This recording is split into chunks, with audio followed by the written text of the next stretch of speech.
Good morning, good morning, good morning. It is a beautiful, cold Saturday morning. If you are outside, make sure you bundle up, stay out of the weather.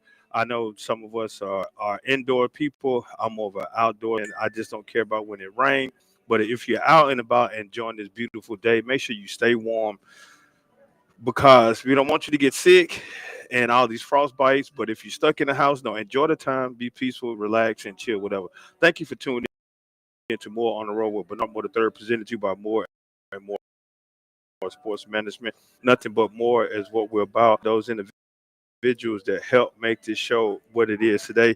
You know that we here live at Full Moon, 1935 Main Street. They're definitely one of the ones that definitely helped me out. So I really appreciate Tim them allowing me to come up here and take up half of the kick me out though. But we want to give thanks to those that helped the show to do what it is today. Want to thank More and More Sports Management, looking for management service from contract negotiation to event planning, sponsorship, sales, and more. Give us a call at 601 260 3509 www.mms-management.com, where we give you more, nothing but more. Talking Sports Live, Rob J, Jamie Horn, Larry Nixon, myself. I know you may not see me have the time on behind the scenes person, but join us every Wednesday from 6 to 7 p.m. Central Standard Time, live from Full Moon Barbecue, 1935 Main Street in Madison, Mississippi, or log on to Facebook, YouTube, X, or Instagram and join us every Sunday from 10 to 11 p.m. on Duluth 35. Speaking of Full Moon, the best little pork house in Mississippi, 1935 Main Street, Madison, Mississippi. Give them a call at 601-853-1712 to place a to-go order, or they're catering at 601-466-7713 for 10 meals or more. Like I said, this Saturday morning is cold outside, and as I pulled up into the parking lot around 10:30, excuse me, a little bit before 10:30, cars were still coming in and lining up, placing the order through the drive-through. If you come through the drive-through, give it at least about a 10 to 15-minute wait because they cook their things fresh to order.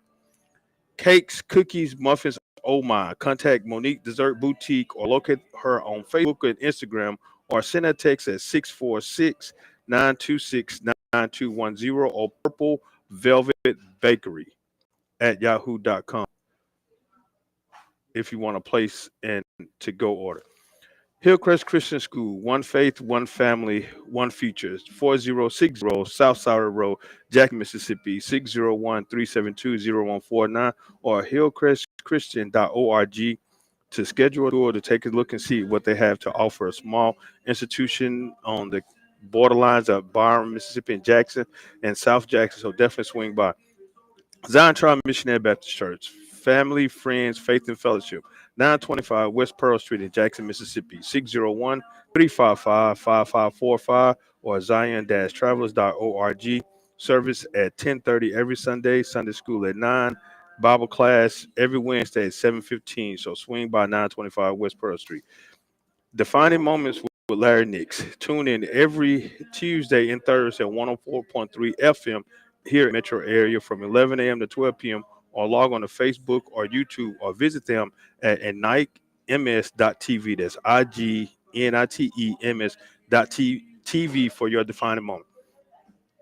Who got all that stuff out the way? Again, I'm Bernard Moore the Third, here live with you at Full Moon Barbecue. We've got an exciting show for you today. Joining me this day is a coach, a young coach I've seen visiting different mini basketball games. He's out doing his job, so he's coaching on the court and out recruiting to find that next big star. Joining me today is Coach Jordan of East Central Mississippi. How you doing today, Coach? I'm good. How are you? Man, Coach, I really appreciate you from joining me this Saturday. I know it's cold outside. You weren't stuck in the ice and anything, but chilling. And how well are you? Are y'all still playing right now? In, last night, or make any changes to our schedule. Okay. Like some teams in our league have had different teams playing today, but we've been do not have to do any of that stuff and keep rolling. Okay. Now, how has it been? With transition, I know some kids, especially from the Mississippi area, especially where it's hard up north. Hopefully, they didn't go home and get stuck up there, right. or they was too weird about their family stuff. anything. Have you had to face that? So I thought we did a good job this year of kind of being prepared. So this Uh-huh. is our 4th year being point throughout every year. And so this year I thought we did a really good job of letting our guys go home and bringing them back a little earlier so we didn't have to deal with any of the effects of the weather. But I know you guys starting off this season a little rough. Yeah. How is it? I mean, what's the tell? The talent pool is good, or the kids are still trying to find themselves. No, because especially dealing with junior college, you have a kid for 2 years potentially, and now with all this stuff going on, it's very rare that you have kids for the duration of their career. Right. I think we've struggled this year, and this is the first time that I've ever struggled personally in athletics. And so it's been really hard and humbling for me. But I think our guys are just struggling to kind of find out how to play together. Okay. How to be one. Junior college, I think we deal with a lot of selfishness, and not selfishness in a bad way, but everybody's coming in for 2 years, like you said. Yeah. And trying to get out and go Division I and get the best scholarship they can. So a lot of times they kind of force plays or force looks, trying to help themselves, not realizing that if the team has success, everybody will have success from that success the team has. I want to ask you a question. Now, I know you're gonna have. I don't too much care rating players by stars, 5-star, 4-star, 3-star, because some of your star players are some of your better players than one that rated 5-star based off of, as they say, the camps and stuff that they're 10. When you have a player that you, as a coach, depend on to lead the team, how hard of a struggle it is to get him or her, just still be gender biased, to get them to really accept that role and lead the team, like I said, and not try to score all points. Because that's, in my opinion, that's what people think are star. They have to score all the points. Yeah. How hard of a role, especially young men and young ladies today, to get them to step into the role to lead the team? I think it's really hard in a sense of just breaking down that initial thought.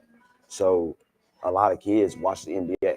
I think NBA basketball shows you the best players in the world, and I've worked with some NBA guys personally, but like they're so good at what they do that's why they go to the NBA and they tell them, hey, all you do is score.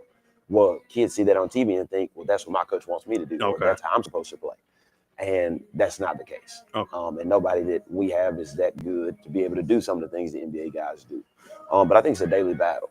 Like we come in every day and there has to be some form of standard or some form of discipline saying, hey, this is what we need you to do every day. This is how we need you to show up every day. And just having constant reminders. I tell people all the time, I don't have any kids personally, but it's like raising kids. If you let your son run around all day and he goes around and he slaps a kid at school, you don't do anything to him, what's he going to do? He's going to continue to think it's okay. And so until you decide, hey, I'm going to tell him not to do this every day until he stops, or we're going to keep upping the consequences until he decides to get in line or do what we're asking him to do, you'll continue to have issues. Okay. Now, I like what you said. I coach also. I coach at Hillcrest. Yeah. I'm the assistant boards and over the junior varsity, and been doing it for 3 years. But I've been coaching basketball a total of 6, kind of elementary and secondary school. And I tell the kids that none of you guys are better than your teammates. Is where that you can belittle or downplay your teammates' playing ability because you're not at the level where you can do that. Right. And now with this NBA 2K in mind that everybody want to get these style points, I tell them, man, you jibbing the ball so much, trying to do all this crossover behind the back stuff ain't going nowhere. That's defeating the purpose. You can't get style points out here to up your skin, as they say. What trend do you feel? I know, like I said, not saying that you're an older player, but you were once a seasoned player, a seasoned coach. Coming from when I know your father probably told you, or some of your uncles or elder coaches told you, so hey, this is how we play, and you looked at that and said, no, I can't play at that, but this is how I'm gonna play. Yeah. And then you see the change of the trend of basketball coming from the peach basket to the nets to now what it is today. Yeah, and I think I'm kind of weird. I think I've been raised by the right people, so to say. But my viewpoint of basketball is very old school. I'm not one of those new school people. Like everybody talks about me as a player developer and how I work on kids' games. Well, I think I'm sticking with what y'all used to do back in the day. Simple works. Yeah. So all those 4 or 5 dribble combos, I don't teach those. Like we're gonna be in the gym and you got 3 dribbles max to score. If you can't score in 3 dribbles, you need to swing it. It's time to get off of it because, like you said, none of y'all are good enough to really sit there and dribble 6 or 7 times and create your own bucket like Shea does for the Oklahoma City Thunder.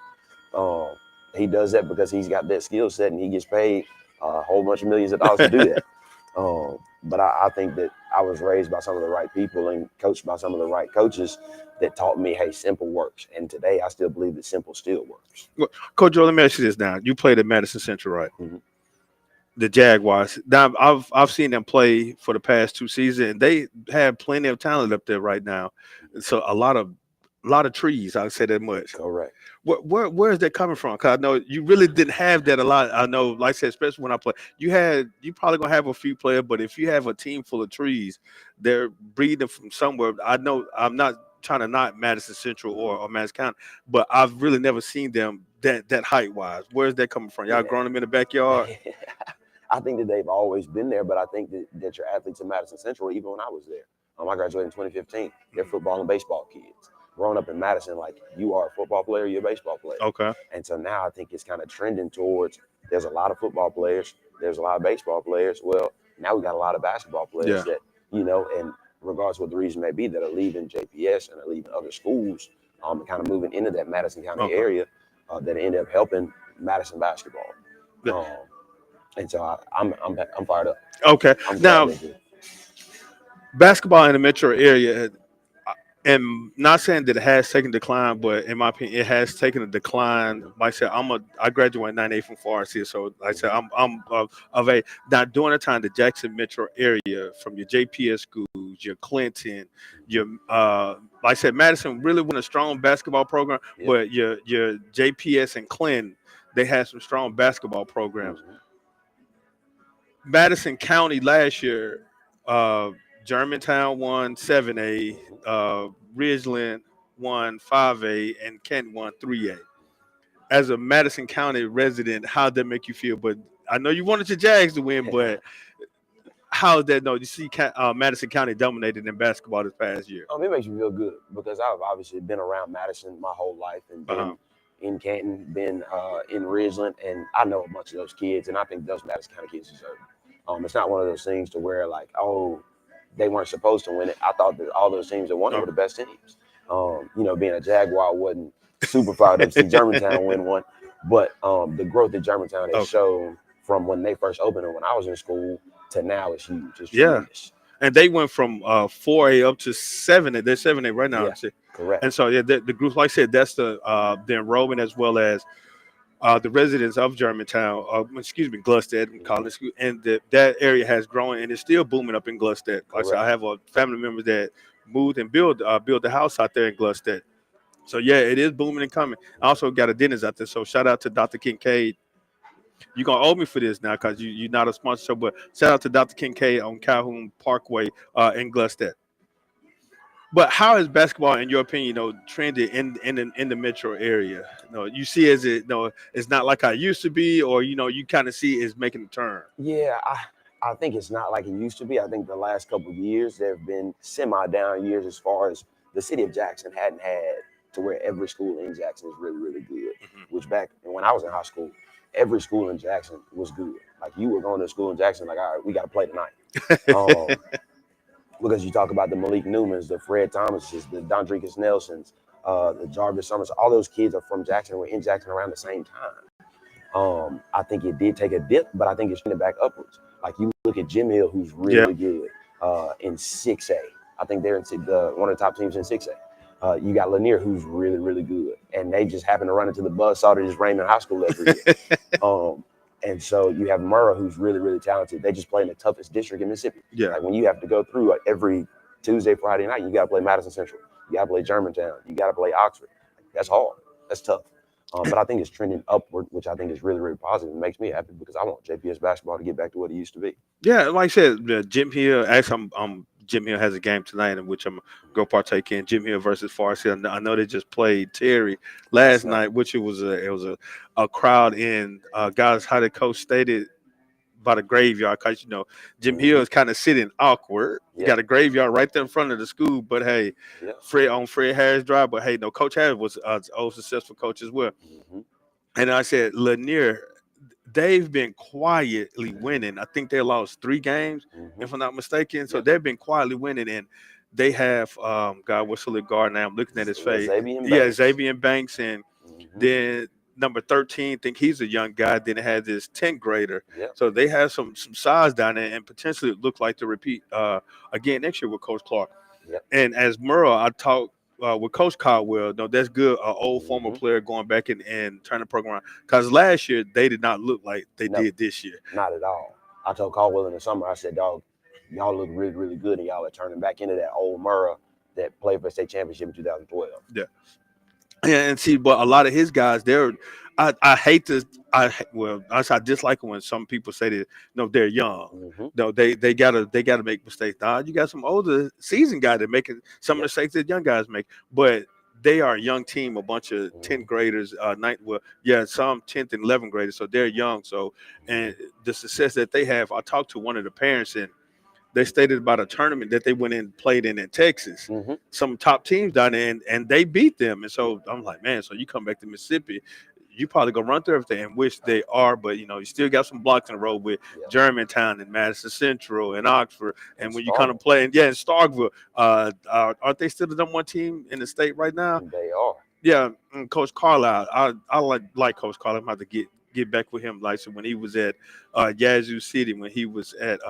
what school he was He at? was at Velma Jackson. Yeah, Velma Jackson, and he's won championships. So Yeah. I know coaching is in his blood, though. Yeah. But so what are you looking at? The talent is here now. You've been a college coach, and the way that the kids are selecting schools sometimes it's kind of hard for these young guys to go to the 4-year university Yep. because of the portal, all this stuff, and which translate is looking good for JUCO because that gives the talent to come there. They develop the kids and then they send them off. Yeah. So how is that for you right now? You're looking at a lot of the top talent. If they're not in their top 5 or top 10 in their class, they're not potentially not going to go to a 4-year, Mm-hmm. or if they do, they're going to be deep on the bench. Right. So someone turn to JUCO to play to up their game and get more film and show the coach that they can play at a high level. Mm-hmm. So how does that feel for recruiting for you guys? I think recruiting's kind of changed for us. Even when I first got into our league, this is my 6th year in the league, 5th year in the league. When I first got in the league, we recruited high school kids that weren't going Division I. And so like you said, your top 5, 10 kids in the state were kind of off limits. Recruit those next best guys, and then we tried to get the best transfers or the best out-of-state kids we could get with the out-of-state scholarships. Now with the transfer portal, I think the JUCO's gotten a little better. The talent pool's a lot bigger because a lot more kids aren't going straight Division I out of high school. Okay. And so when you look at the number 1 and number 2 kid in the state of Mississippi, 100% that kid's going to Gonzaga. He's not coming to East Central, or he's not coming to Jones. He's not going to those places. But now you look at the top 3 or 4 kids, and you're like, man, we got a chance to go get him. Like last year, Ashton McGee, a really good basketball player. Before the portal, I think he's a mid-major basketball player. But because of the portal and whatnot, he got some low-major scholarships, and he even had to entertain some JUCO for a little while. And now he's at Southern Baton Rouge. But for a long time, a lot of us in our league recruited. Yeah. Now, with that, how hard is it for junior college coaches, especially to go attack the top 10 players in the state, and it looks like that, man, really? You think I'm my talent is that? Nothing wrong with JUCO. Right. Again, it still helps you develop as a player because you're still playing around young men and young ladies, your age group, and you can still help better your game instead of just jumping into the big pool and you don't know how to swim too well right now. You're still struggling with your dog pedal and your backstroke and your breathing is off. So what would you tell a kid? No, he or she has the talent, but they're just not ready to go there yet because you're afraid. No, a lot of them looking at schools like around here in Full Moon. You look at it, got Ole Miss, all these big top programs. Right. Hey, they're recruiting me. I'm gonna go sign with them, but get there, they sign other top players in all the other states. So guess what? I done kind of fell backside in the depth. So what would you tell your man or young lady that's come to junior college to better yourself and to still opportunity to go ahead and play now? Yeah, I tell people all the time, and I even told my boss this when I came on my interview, JUCO shocks people. Like I think it's really surprising if you can get kids on a visit. I think that they're shocked. What do you mean this is JUCO? I think everybody's seen the documentary on Netflix. They thought this is JUCO, 100% JUCO. And even if you go to East Mississippi now, you're gonna go, wait. This doesn't look like the Netflix documentary. Like we have the same thing a lot of 4-years have to offer. A lot of our teachers are more personable because they're only working with 20 kids per class. And so I think JUCO is really valuable because you get to find yourself, like you said, it's smaller, and don't get it twisted, it's tough. Like we've played since I've been here. I played a kid that's going to Iowa State. We just got done playing a kid that committed to TCU. So you're gonna play some dudes and go, wait, I've never played no guy like this in high school. Like one night a year, you might play against Sam Funches at Germantown. Well, every night in JUCO, you're gonna play against somebody that's going playing Division I basketball, or is a Division I talent. And so I think JUCO people, and you go, wait, this isn't that bad, and it's actually really hard. Yeah, and I definitely understand. And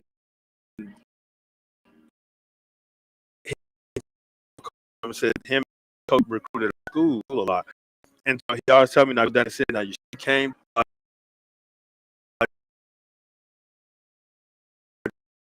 Jack said, "Now, Coach Burford," and they tell me what the stores. I'm not finna go through that, man. I'm finna wake me up at 3 or 4 o'clock in the morning, take me down this dark road, and tell me to run back and go straight to the weight room. I'm not finna do that. But I decided, hey, I'm gonna go to Jack State, and walked on to Jack State, and Coach Carson and the late Coach Carson and late Robbie Hughes, they were just worse than that. So I didn't hear the stories of them. Yeah. But I heard the stories of Coach Murphy. But it's just, and being a coach now is just hard work and it's preparing you for the battle because of what you're going to face, especially game time, like you stated. In high school, you're playing against the Sam Funches, junior, probably once or twice a year. But if you're in junior college, you playing somebody at that caliber every night. And which I know Liv Funches' dad played at Merle. But on the other hand, that's a whole nother story with Sam. How is it difficult to definitely sell the junior college to an athlete now with all this NIL stuff? No, they're looking at the name of the institution instead of looking at can I play the opportunity. Yeah, I think it's difficult sometimes. I think a lot of guys have come to the realization early that hey, I'm gonna have to go JUCO, and that's not as hard of a sell. But I think a lot of guys get fascinated with the lights and the flashiness of Division I. And I'll be honest, at JUCO, we don't have any of that. Like it's not any JUCO across the country that you're gonna say this is flashy or this looks like Mississippi State. And so I think that's the hardest sell. Is my whole life I've gone, I'm gonna go to Mississippi State, I'm gonna go to Ole Miss, I'm gonna go to LSU, and you go see those facilities and you look at what they have to offer and you see how much money they have, and then you go, okay, now I'm a senior or now I'm a junior, now I gotta go JUCO. Like I can't get any money. They don't have any flashing lights. Like I got a roommate, and I'm rooming with some guys that I have no clue and didn't think I'd ever meet in my life. And so I think it's just different. I think it's different. But once you buy into the JUCO lifestyle, I think that's when you really get to appreciate and kind of go through the process and it helps your journey. Okay. All right. Again, this is More on the Road with Bernard Moore III, presented to you by More and More Sports Management, where we give you more, nothing but more. Here live at Full Moon Barbecue, the best little porkhouse in Mississippi, 1935 Main Street in Madison, Mississippi. Now, I had some patrons that were behind me, but they left. They ate. They just like people. They eat and run. Don't want to stay around and talk all that good stuff. But Coach, have you eaten here? I have. I actually ate here last night. Well, welcome back again. Like I said, Tim and the staff, they always welcome me coming here. I'm definitely going to get something because I told my family I was coming here. They gave me a menu already. Gave me an order, say, bring this back with me already. I was like, God. But, yeah, the food here is good. I love it. I done put on some pounds. I'm about to tell Timmy how to pay for my gym membership because I done put on some weight coming up here eating. Now, like you stated with the flashing light, do you think as a college coach that you want to help talk with the athletic director, the president, completely change the face of your community college, but upgrade the facility so that you can attract those star athletes that are looking for the flashing lights? Yep, I think I'm different. I tell a lot of people, and I'm not shortchanging myself. I've been in college basketball. I've worked at the high major level and been around the big time. I think the best place for me is kind of those mid-major places because I don't feel like that we need the resources. We need all the resources and all the lights. And so I kind of enjoy the grind of not having a big-time job. Okay. And so what I think is important in JUCO is work. Okay. And so how can I tell my guys, hey, we need to come in and work really, really hard and kind of earn what we get and then be like, hey, to my AD and say, hey, can we get a little extra here or a little extra there? Okay. Now, help would be nice. But Yeah. at the same time, we got to work with what we got. Now, like I said, not trying to test your Rocky, the Rocky series. Right. I tell even my sons that say, Dad, can I go to the gym? Dad, I need to go to the gym, do this. Like, you got a backyard in the street out there. Yep. You better go hit it. And I tell him about Rocky. Rocky worked out in the streets of Philadelphia, and when he was, well, I know it's something based off a movie, but they took him to off in the middle of nowhere. They had to punch big lamb chops and cows and whatever. And you look at the Russian fighter, he had all this machine testing his heart rate, all that type of stuff. Again, that stuff is good. No, it helps health wise, but good old fashioned, I mean, hard work really what pays off. Now, as a coach, you know the young man, the young lady has talent, but they're not putting in the work to better that talent to become a great player. What do you say? What do you tell them to continue to encourage them, man? Work hard so that you can be better. I think it's funny. Like now, I got to manipulate you. And so a lot of times I go with it, especially being in JUCO, you're dealing with a bunch of average people. Okay. If they weren't average, they'd be playing Division I basketball. And so dealing with the average people, you have to take them to where they're supposed to be. Okay. And so a lot of times when you talk about motivating and how can we get guys in the gym, hey, when I walk in your door at 6 o'clock in the morning, you can't tell me no. Like we got to get up and get after, you know. Coach, let me ask you about how is it working with Coach Shields? I love him. I love him. He's one of my favorite people on the planet, one of my best friends. And so working with him has been really good for me and taught me some things that I didn't have before when I left Hines. Okay. Now that transition, now I know Coach John down there, and looking at what they're doing in the facility, they're making an upgrade. That now I seen the court before I look at it now. I said, man, it look bright and shiny and stuff. Now I said they're upkeeping it. Now I travel that road a lot, Highway 18, and I don't like driving. Yep. That's a boring drive going down there. And it's basically almost in the middle of nowhere. Yep. In situations like that, I know a lot of the community colleges are not in your major cities, where there's, not saying the flashlight, but there's a lot of activities going on. What are some of the challenges that, I'm not gonna say struggles, or what are some of the challenges that you may face trying to get a young man, a young woman, a young lady, especially today, to come to East, just like how it is, and Hines in the middle of nowhere. You're in a town in the woods, and they're like, man, ain't nothing to do down here. And I think that's the big thing. But I tell guys all the time, there's nothing to do with the big places either. And so the bigger JUCOs, like you've got Northwest and Jones and Pearl River and Gulf Coast that are by bigger cities, which I think helps them. But obviously, what are you coming to JUCO for? If you want to come in looking for a big city, you got a problem. Like we're coming in to work and get better and work on our craft. And so coming to a smaller town, I think it's kind of like we said as a resort almost. Okay. You come down and like you're coming in to work on your game. You coming in here to get better and get out. Nobody should be in JUCO. Honestly, nobody should be in JUCO 2 years. This should be a 1-year deal of trying to get out as quick as I can and get what I want and what I deserve from my work. Yeah, and that you can kind of say that's what a lot of players that, and I know majority will stay, especially 2 years, based off of academics wise. And I know if you come in eligible based off the NCAA requirements, you can spend 1 year there and then go ahead and move on to a 4-year. I like the way you said it. Is the junior college, community college is more like a resort. Do you think that'll help some of your better athletes to stay focused, to take them, not saying take them away from the limelight, but help them to focus on their craft and better themselves? I do. I think you have to be really disciplined. And I think you have to really, because it's easy to go, I'm just going to sit in the dorm all day. I'm just going to hang out and play the game all day.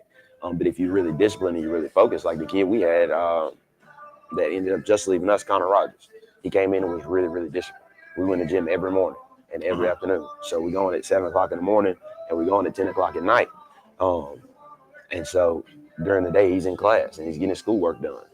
Really good kid, really good parents, but he came in locked in and got what he wanted out of JUCO because he worked for everything he got. Now he's one of the best Division II players in the country. Now, let me ask you this. As a coach, you definitely share your phone number with your players, so just in case an emergency come up. A player calling you, texting you every day, every morning, Coach, can I get in the gym? Coach, can I get in the gym? Does that irritate you, or does that make you feel well and say, hey, this young man or young lady wants to work? Let's get after it. Okay. Let's get after it. I love seeing guys that want to get in the gym and want to work and want to better their game because one, I think I can help them. Two, that shows me that you're serious about your game. Okay. So I just got on a kid in practice 2 days ago, right before we played. Say, hey, man, you ain't been in the gym in the last month, like in front of our whole team. So how can you say, Coach, I want to play Division I basketball, or Coach, I want to leave here and go get a really good scholarship, and you're not in the gym working on your game, or you're not trying to help us by working on your game? Now, with those type of players that you try to give them encouraging words of blueprint or the recipe to get into the next level. But someone that like, man, Coach, you don't know what you're talking about. Like, Coach, you don't know what I'm going through. Again, yes, we all may be facing some different situations, personal situations, but if you want to go to the next level of you got to work hard here so that they can translate on to once you get to the next level. Because I know a former NFL player shared with me this some years ago. He played back in the 60s and stuff. And he said he worked harder in college. Mm-hmm. Practice and stuff was hard in college. All-season training was hard in college than before he got to the pros. Mm-hmm. And so when he got to the pros, like, man, this is nothing. Yep. And it's like, I thought it was going to be something. And I told my son, no, he's a freshman, and he runs track also. And he's like, Dad, I told him, I said, listen now, college practice and college sports is a lot different from high school. Mm-hmm. And he's like, okay, Dad, all right. And then so he get up there, he's like, Dad, we ran this, we up this early in the morning. I told you it was different now. Yep. I said, don't sit here and think, no, I'm just running my mouth. So I'm telling you, be prepared for the before a challenge. Why do kids, young athletes, especially, you probably said the same thing too when the coach telling you by going to the next level. Why do you think that you don't know what you're talking about? Yep. I think a lot of times kids think they know or have seen other journeys and think everybody's journey is the same. Not knowing that nothing is paste and play. Okay. Nothing is copy and paste. Like, I was the same way. And I tell my mom all the time that I tell my guys things that they told me that at the time I wish I would have listened, but now I understand. Uh-huh. But at the time it wasn't for me, or I wasn't trying to understand it. And so I think kids just think they're smarter than what they are and think they know a little bit. And until there's moments to where you go, all right, I told you this was going to happen. Now it happened. Now, how are we going to change? How are we going to adjust? And so I think it's just a learning curve. I think every kid has to go through not I told you so moment, but like, Coach told me that. And then it happened. Like, wait, Coach might know what he's talking about. Let me listen to him a little bit. Well, Coach, in reference to the JUCO circuit here in Mississippi, I know the talent pool with them opening up the recruiting area, stuck at the home area, you can go around and travel throughout the state. Because like I said, we run to each other a lot at the games. Yep. I see you sitting down there in the corner talking to other coaches and scouting and stuff. How has that changed the game in recruiting for in the Mississippi area, with them opening up the recruiting where you can't stay, you can step outside your home base area? Yeah, and so I never had to recruit in our district or was mandated to recruit in our district. But I know about it, and then we get a certain benefits for recruiting kids in our area. But I just think it's kind of even the playing field when you talk about recruiting and doing certain things. Like before those bigger districts, so you look at Hattiesburg or you look at whoever has Jackson, who has Madison County now. Those teams would be better if they just got those kids. Yeah. And so like the best player to ever play at East Central is Marcus Mann. Well, Marcus Mann played in the 90s, and the only reason he came to East Central is because he went to South League High School. And so if he would have gone to any other high school, he could have gone to any other junior college. And so I think that it's kind of just leveled the playing field. And so we can get some kids that once East Central wasn't supposed to get or, didn't have the ability to get. Okay. And so I think it's kind of leveled that playing field out. Now, with that, how is it sometimes, though, you want to, especially, not saying, though, it's nothing wrong with community college. Some people look at, when they hear community college, it's only for the community, and then they hear JUCO, junior college. No, we're not the second. And I think I talked with AD, said that we're not second to a 4-year university. That we still provide the same thing, but they just have more degrees and bigger program. When you hear community college, you want your community to definitely come in and support, because, like you stated, with Marcus Mann, he went to school here locally, and that helped build that community. Because I'm thinking business-wise, and I'm still thinking, community. I still want to win, but what's it like if I didn't get a lot of the top talent that's in the Decatur area, in the East Central area to definitely come to that particular school, and like I said, it helps build the community, and also, like I said, keeps the money in the circle in the community. Yep, I think it's helped this year, and this is the first year that we've actually had the chance, or we thought that we had some in-district kids that could help us. And so this year we have 3 kids that are from our district schools that are playing for us. And I'm gonna be honest, we aren't very good, and people still come watch us play. Yeah. So, and I think just having those local kids gives us some local support. And so every time they get on the court, their parents are there, their friends are there, because they're like, man, we're going to watch our friends who we went to school with in high school go play college basketball at the local junior college. Now, how does that? I mean, as a coach, you look in the stand. Like I said, I hate people make their evaluation assessment of a program based off of wins and losses, the wins and loss column. Mm-hmm. Look at, are my guys, being productive individuals in the community? Mm-hmm. Are they graduating? Are they coming from C or D student? I'm not saying that's what team that you guys have, but a C or D educational student to now A's and B's in the classroom. Or they coming from mediocre individuals that had the rough edges around in the community, but now they come making a improvement in the community. The people that only look at the wins and losses, they're not looking at that hard work to see how that person has changed individually. But all the games that you lost less than 5 points. But hey, so now you still lost the game regardless of how much you did. That team must have been off today. How do you? What's your biggest thing how you assess a program, not just based off the wins and losses? How are you impacting individuals? Okay. I think that's a big thing, because I wins and losses, nobody's going to remember who coached the team 20 years down the line, if they win a state championship or not. And so wins and losses kind of run out, but the relationships and the growth that you see in the kids that you have, I think is the real testament to your culture. A lot of people talk about culture and say we're going to do the right things all the time, but if nobody grows in that culture, I think you're wasting your time. And I think, we've won 5 games so far this year. In our season, we've got 8 games left. But I think this group has grown and learned more about themselves and about each other than any other group I've ever had. Yeah, with that, now you speak now about, especially with the different culture and stuff. How do you feel though when start off bumpy, and then as the season goes on, you continue to see the difference, and you get to that peak, and sometimes you just don't make it, and you see the emotions on the kids. Like, I'm losing a lot of you guys.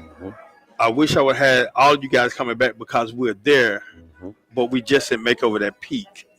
How does that make you feel as a coach? Like I said, man, I wish I had you for nothing, especially at the JUCO level. I think it's really hard. A lot of guys, I love all my guys. I wish I could have it for 4 years if we could. I wish he said it was a 4-year university and keep some of these guys. But I think it's really hard because I want them to have success. Okay. I tell people all the time, we go to Jones a couple of weeks ago and we end up losing in overtime by 7. Top team in the country.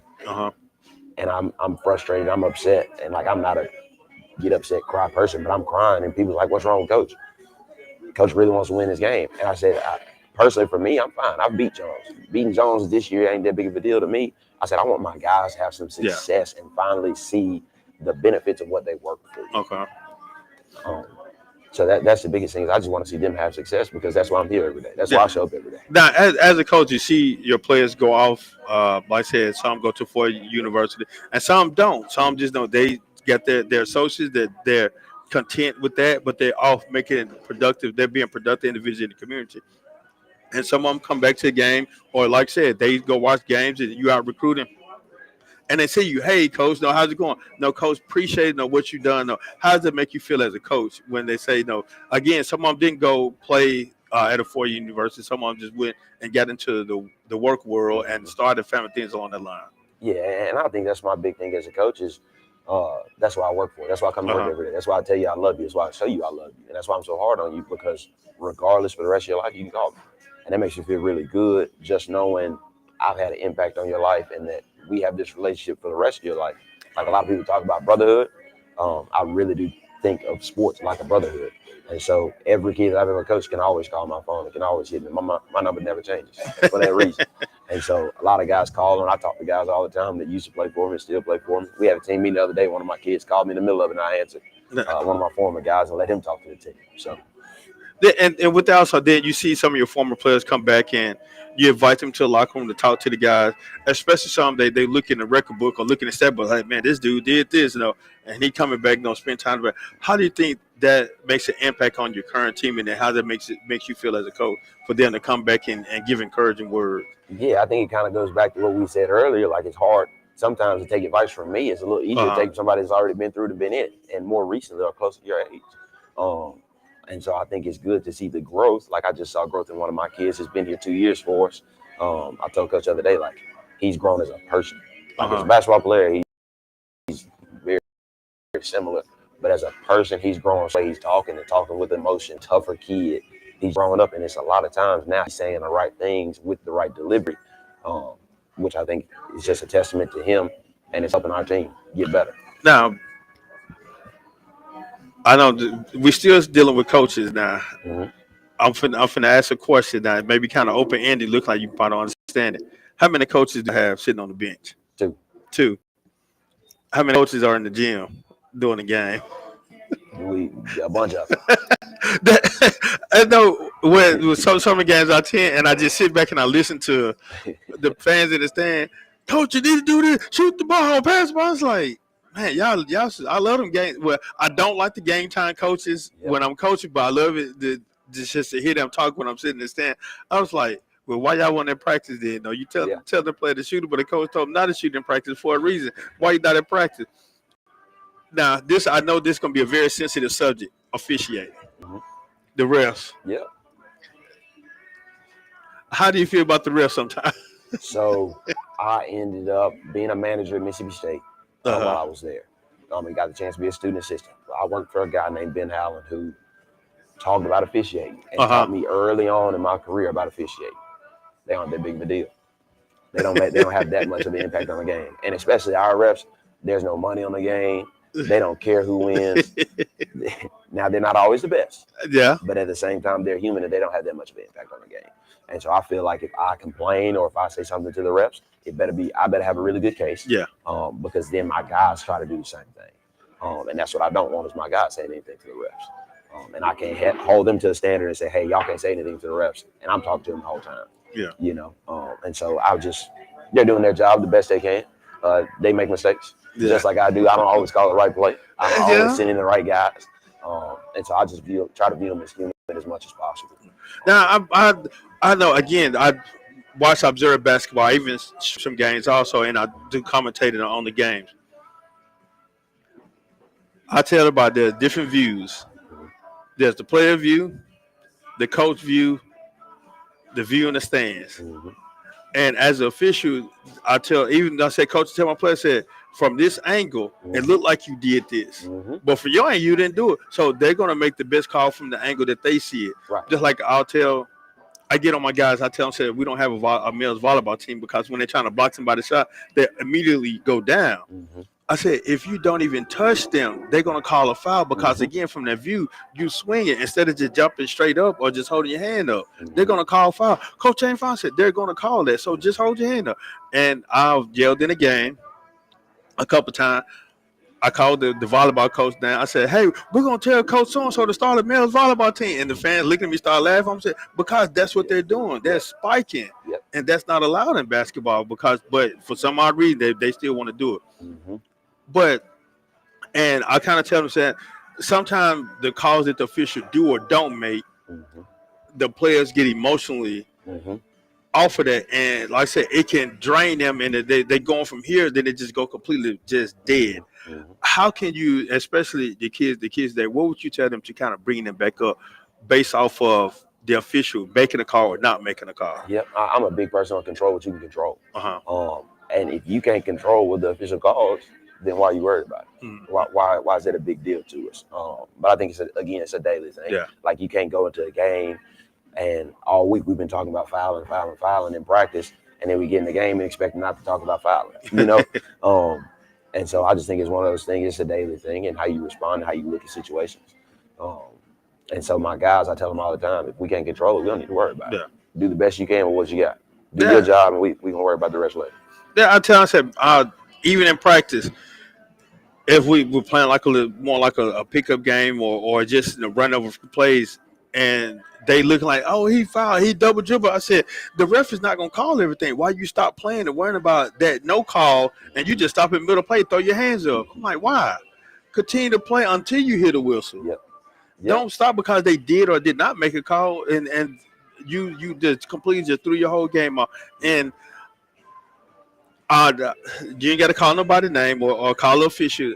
Have you ever seen that you know that the official had it out for you or for one of your players? Yes. Yes, I can say I have. And so I think the biggest thing that we do is my boss and I, we look at the officials we have for each game. And so we kind of know, because we have a very similar pool every game, kind of what officials call what and how they respond to things and what's happened the last time we played them or played with them. And so like this past game, we had an official that called a technical foul on one of our kids. And so naturally in the game, we told him in the practice before, hey, this is the guy that called a tech on you last game. He's going to watch you. He's going to look for something.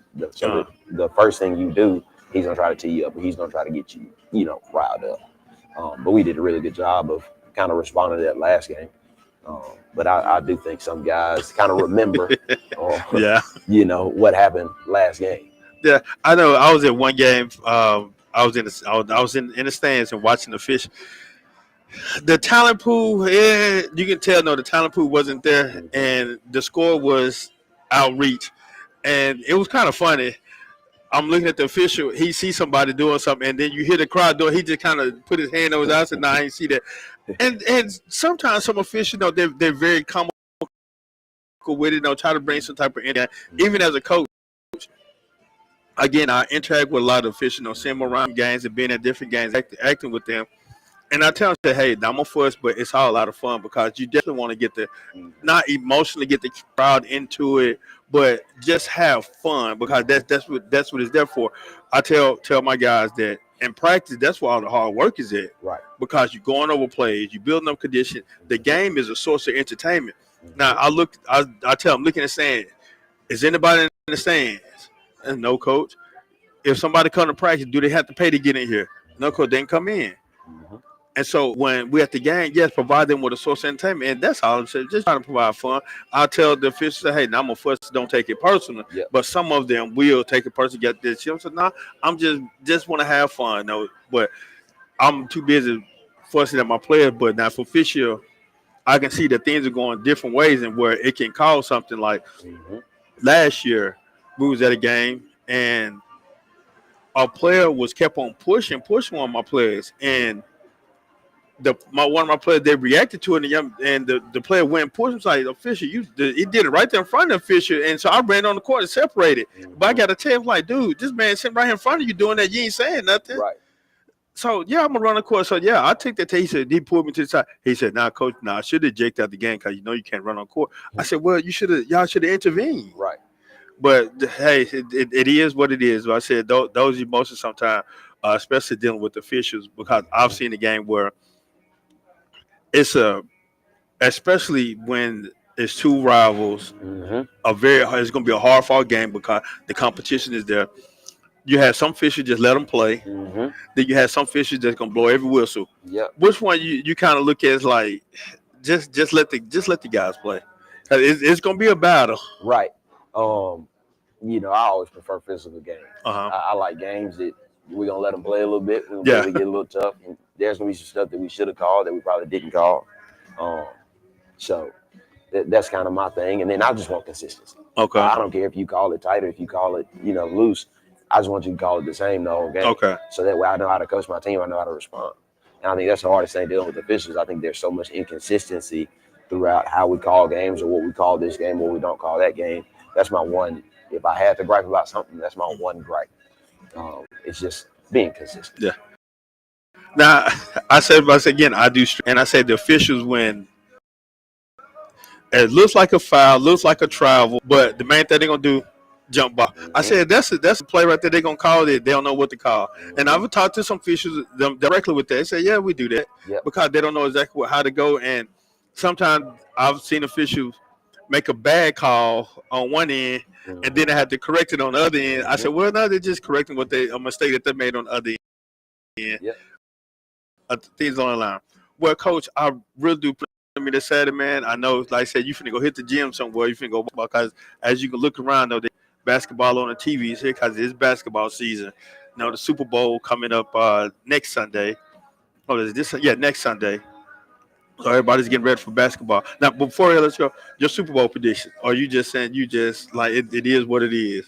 I mean, it is what it is. My favorite football team ain't no good, so I don't have any dogs in the fight this year. Yeah, well, as you can see, yes, I'm a 49ers fan. No, I'm where it's faithful. I've had individuals come to me I need to put my shirt in the trash, or I shouldn't walk around with that on. And I said 2 teams.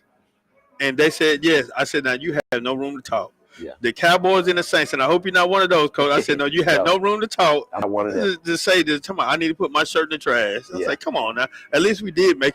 Now, before I get, I want to ask you this, though. How do you feel about,